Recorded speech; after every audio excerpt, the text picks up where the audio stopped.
نزیکەی 200 کۆمپانیا بەشدارن لە پێنجەمین فێستیڤاڵی نێودەوڵەتی بەهار کە لە سەدا 65یان کۆمپانیاکانی ناوخۆی هەرێمی کوردستانن.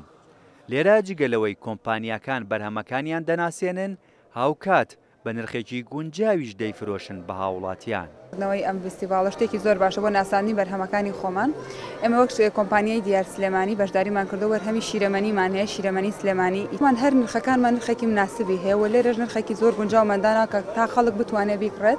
وەکو کارگەی هەمەشوان بەشداریمان کردووە، کارگێکی ناوخۆیە کەتیایە هەموو جۆرە میوەکان بە شێوەیەکی سروشتی وشک ئەکرێتەوە. پێشانگایە زۆر باشە بۆ ئێمە، هاوکاریمان نەکات کە بۆ منە خەڵک مادەکانمان بناسی، یارمەتی دەرێکی زۆر باشە بۆ ئێمە. ئێمە لە دەریشەوە ئەیفرۆشین بە دیلیڤەری، هەر کەسێ داوای کرد لەسەر خواستی خۆی ئێمە بۆی دروست ئەکەین بە هەر شێوەیەک بێوێ ئێمە ئاوا بۆی دروست ئەکەین لە گیپە لە هەموو شتەکان بریانی گەڵامێ و یاپراق.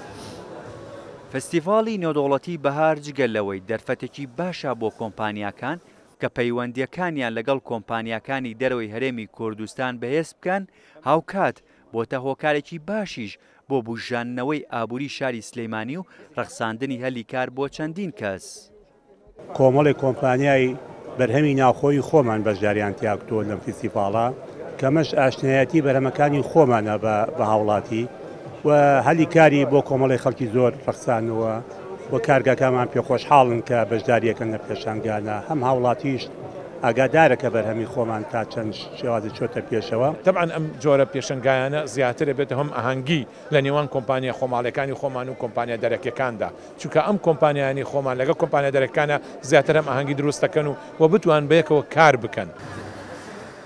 پێنجەمین فستیڤاڵی نێودەوڵەتی بەهار تا ڕۆژی 18 ئادار بەردەوام دەبێت و ڕۆژانەش لە سەعات 10 بەیانی تا 7 ئێوارە بەڕووی هاوڵاتیاندا کراوە دەبێت تا بتوانن سەردانی بکەن و ئەو کاڵاو شمەک و پێداویستیانەی کە تێیدایە بە نرخێکی گونجاو دەستیان بکەوێت.